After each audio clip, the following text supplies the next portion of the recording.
Olá, nesse último mês eu passei dos 1.000 inscritos, estou muito agradecido. Devo admitir que eu pensei que esse dia nunca ia chegar. Nossa, eu não tenho nenhum cenário que presta. Tanto é que eu estou usando pela primeira vez essa técnica de remover o fundo. Mas enfim, são todos muito bem-vindos aqui. Eu tive vários views ultimamente e o vídeo que mais teve views foi sobre Leto II e também teve diversos novos comentários que me deram ideias para gravar mais vídeos e discutir um pouquinho mais com vocês sobre este personagem super complexo. Se me permitem, eu vou mostrar uma conversa entre vocês aqui. Aqui vocês discutem onde é que entra Jesus nessa história do Leto II. E também se foi um sacrifício ou não. A gente vai debater isso aqui, que é muito interessante. Nem os que acham que tem nada a ver, ou os que acham que tem alguma coisa a ver, estão 100% certos ou errados. Eu vou explicar por quê. O Frank Herbert distorce o que seria a figura de um herói e de um messias em seus protagonistas, tanto Paul Atreides quanto Leto II. No entanto, ele usa desses arquétipos para construir os personagens. A base deles são esses arquétipos. Vamos dar uma olhada no que significa sacrifício no dicionário Michaelis. Eu quero que a gente perceba principalmente as definições 1 e a 4. Ação ou efeito de sacrificar-se. Renúncia ou privação voluntária por motivos morais, religiosos ou práticos. Aqui no Ocidente, Jesus Cristo é o maior exemplo do que seria um Messias. As outras tradições abrâmicas têm ideias diferentes do que seria um Messias. Os muçulmanos têm a sua ideia do que seria o Mahdi e os judeus têm sua ideia do que seria o Mashiach. Tanto é que eles não aceitam Jesus e ainda esperam seus respectivos Messias. Ele usa também do que essas outras culturas entendem como um Messias. No entanto, para maior identificação do público, ele coloca também elementos da trajetória de Jesus Cristo. Eu observo isso principalmente no Leto II. Vamos primeiro estabelecer o contraste entre os dois. O objetivo de Leto II é ensinar uma lição à humanidade através da tirania absoluta, que é o contrário do que Jesus pregava. Mas observe isso aqui.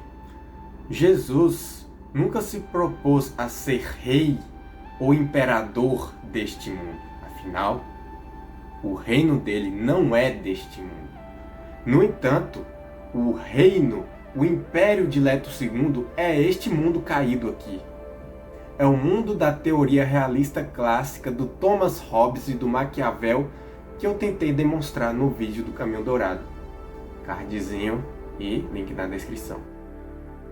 O ponto de contato mais pertinente para a gente da história de Jesus com a de Leto II é a tentação no deserto. Jesus inicia seu ministério após ser tentado por 40 dias e 40 noites pelo próprio diabo no deserto. Similarmente, Leto II passa pela agonia da especiaria no teste da abominação encomendado por sua avó, Lady Jessica. E dessa experiência, Leto II sai com uma maior determinação de perseguir o caminho dourado, um caminho que poderia abrir as portas para que a humanidade sobreviva ao Kralizec, a grande batalha do tufão que tanto ele quanto Paul viram num futuro distante. Vamos retornar para o diálogo da Lady Jessica com o Leto II, onde ele diz o seguinte: "Veja, minha avó, tenho uma difícil decisão a tomar", ele confidenciou. "Sigo a mística Atreides, vivo por meus súditos e morro por eles, ou escolho outro rumo, um rumo que me permitirá viver milhares de anos?" Então, ele tinha uma alternativa, assim como Paul teve antes dele. Paul conseguiu fugir dessa alternativa do caminho dourado. O que ele diz aqui é que ele poderia seguir a mística dos Atreides. E o que significa isso? Ser um líder benevolente como o avô dele, que inclusive foi a ruína do avô dele. Vocês percebam que tem um padrão em Duna. Os personagens que se deixam dominar pelo coração não tem um destino lá muito favorável. Aliás, tem um diálogo que colocou isso muito inteligentemente no filme mais recente, o Duna Parte 2, ponto para o Denis Villeneuve, que é quando o imperador justifica para Paul por que ele matou o Duque Leto. Porque o Duque Leto queria governar com o coração. E o coração não foi feito para governar. Isso permeia toda a saga Duna. Se Leto II escolhesse essa alternativa, a humanidade não seria salva no futuro distante que ele tanto via, mas ele teria uma vida mais satisfatória. Ao longo dos livros, o Caminho Dourado é descrito como uma coisa terrível, uma prisão para o Leto. Paul sabia disso porque não podia mais perceber como Leto era capaz de manipular as rédeas. Ele só podia reconhecer as consequências inumanas que Leto havia aceitado. E pensou, aqui está a mudança pela qual eu tinha rezado. Por que tenho medo dela? Porque é o Caminho Dourado. Você viu isso, meu pai, e o rejeitou, ele pensou. Era uma coisa terrível demais para encarar. Vamos retornar agora à forma com que ele é tentado no deserto. Leto tem visões da vida que ele poderia ter tido com essa garota, Sabira. Naquele momento era a coisa que ele mais queria no mundo. Ah, Sabira, ele pensou, lembrando da outra visão que enchera seu coração de dor. Muitas foram as noites em que sonhei ao lado da água corrente, ouvindo o vento que passava no alto. Muitas foram as noites em que minha carne esteve estendida ao lado do covil da serpente e em que sonhei com Sabira ao calor do verão. Eu a vi guardando pães de especiaria, assados sobre lâminas incandescentes de açoplás. Eu vi a água límpida no Canat, suave e cintilante, mas um tufão atravessou-me o coração. Ela bebe café e come, os dentes dela brilham à sombra. Eu a vejo trançando meus anéis de água no seu cabelo. A fragrância de âmbar de seu peito penetra até o mais fundo dos meus sentidos. Ela me atormenta, me oprime, simplesmente por existir. No entanto, depois de várias visões e de conversas com as personalidades em sua outra memória, ele destrói essa visão alternativa.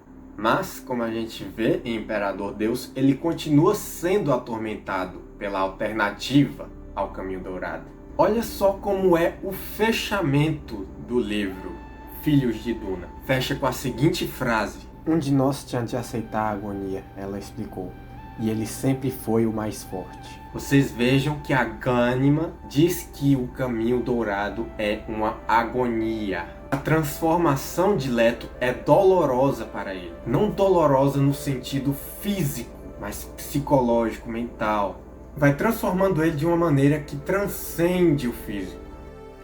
Você deseja viver milhares de anos, mudando como sabe agora que mudará? Leto entendeu que seu pai não estava falando de mudanças físicas. Eles dois sabiam das consequências físicas. Leto iria se adaptar seguidamente. A pele que não era sua pele iria se adaptar incessantemente. O ímpeto evolutivo de cada parte se fundiria no outro e emergiria uma única transformação. Quando ocorresse a metamorfose, se ocorresse, emergiria nesse universo uma criatura pensante de dimensões assombrosas, e esse universo iria adorá-la. Não, Paul estava se referindo às mudanças interiores, aos pensamentos e às decisões que se abateriam sobre os adoradores. Como eu falei no vídeo do Leto II, a fraqueza dele, como foi a do pai dele e a do avô dele, é o coração. Ele é uma fera com coração. Por mais que ele tente ser duro, rígido, ser esse líder implacável, um tirano implacável, tem um coração enorme dentro dele. Temos essa passagem da Siona Atreides descobrindo essa fraqueza do Leto. Mais uma vez, Siona olhou para Neyla. Está identificado como palavras que escrevi quando soube da morte de Gunny. O que você acha disso? Ele amava sua irmã. Sim, ele é capaz de amar. Ah, sim, agora nós o pegamos. Mas Malky, o embaixador ixiano, tinha descoberto isso muito antes. Tanto é que ele, em parceria com os Bene Tleilax, criam Rui Nori, uma mulher pela qual Leto não poderia evitar de se apaixonar. E é depois que Leto II conhece Rui Nori que a gente percebe a imensidão desse sacrifício que ele fez. Tem essa passagem muito interessante em que ele passa a questionar o Caminho Dourado e a sua determinação original. E o que aconteceria ao Caminho Dourado enquanto ele se entregava a esses objetivos egoístas? Para o inferno com o Caminho Dourado. Esses idiotas insensatos alguma vez pensaram em mim? Nenhuma. Isso não era verdade. Rui pensava nele. Ela compartilhava sua tortura. Vamos relembrar o acordo que Leto II fez com as personalidades de sua outra memória para mantê-las controladas em Filhos de Duna. Sou o espírito de vocês. Sou a única vida que vocês podem realizar. Sou a casa do seu espírito na terra que não está em parte nenhuma. A terra que é o único lar que lhes resta. Sem mim, o universo inteligível retorna ao caos. O criativo e o abissal estão inextricavelmente ligados em mim. Somente eu posso mediar entre eles. Sem mim, a humanidade afundará no atoleiro e na vaidade do saber. Por meu intermédio, vocês e ela acharão o único caminho que sai do caos. Compreender, vivendo. Em Imperador Deus, ele tem o seguinte diálogo com as personalidades da outra memória acerca desse acordo. Quando fiz essa escolha, quais eram as minhas expectativas? Como a multidão dentro dele ria dessa pergunta. Ele não tinha uma tarefa a completar? Não era a própria essência do acordo que mantinha a multidão controlada? Você tem uma tarefa a completar, disseram eles. Você tem apenas um objetivo. O único objetivo era sintoma de fanatismo e eu não sou um fanático. Você deve ser cínico e cruel. Você não pode quebrar a confiança. Por que não? Quem fez o juramento, você o fez. Você escolheu esse caminho. Expectativas. As expectativas que a história cria para uma geração geralmente são destruídas na próxima geração. Quem sabe disso melhor do que você? Sim. E expectativas destruídas podem alienar populações inteiras. Eu, sozinho, sou uma população inteira. Lembre-se do seu juramento. Estou cansado, oh como estou cansado. Se apenas eu pudesse dormir, realmente dormir. Você também está cheio de autopiedade. Por que não? O que sou? O solitário derradeiro, forçado a olhar para aquilo que poderia ter sido. Todos os dias eu observo. E agora Rui. Leto fica tão perturbado que até chora. Vejam só isso. No portal, uma guarda oradora peixe sussurrou para a outra. Deus está perturbado? E sua companheira respondeu. Os pecados deste universo perturbariam qualquer um. Leto as ouviu e, em silêncio, chorou. O que me lembra um pouco aquela passagem da Bíblia em que Jesus fala para afastarem o cálice dele. E compartilhou com eles. Minha alma está extremamente triste até a morte. Ficai, pois, aqui e vigiai. Caminhou um pouco mais adiante e, prostrando-se, orava para que, se possível, aquela hora fosse afastada dele. E rogava, Abba, Pai, todas as coisas são possíveis para ti. Afasta de mim este cálice. Todavia, não seja o que eu desejo, mas sim o que tu queres. Rui Nori, quando está sendo questionada pelo Inquisidor, utiliza a palavra sacrifício para designar a transformação de Leto II. Com sua sabedoria infinita, então diga-nos, por que o Senhor Leto escolheu se transformar em verme? Algum dos senhores aqui duvida da habilidade dele de prever o futuro? Ora essa, não é pagamento suficiente pela transformação? Ele já possuía a habilidade presciente, como seu pai antes dele. Não. Sugiro que ele tenha incorrido nessa escolha desesperada porque viu em seu futuro algo que apenas este sacrifício seria capaz de prevenir. E eu vou fechar meu ponto com a mensagem que a Bene Gesserit Darwy O'Drade encontra em Hereges de Duna, escrita pelo próprio Imperador Deus, Leto II. Por que sua Irmandade não forjou o Caminho Dourado? Vocês sabiam da necessidade.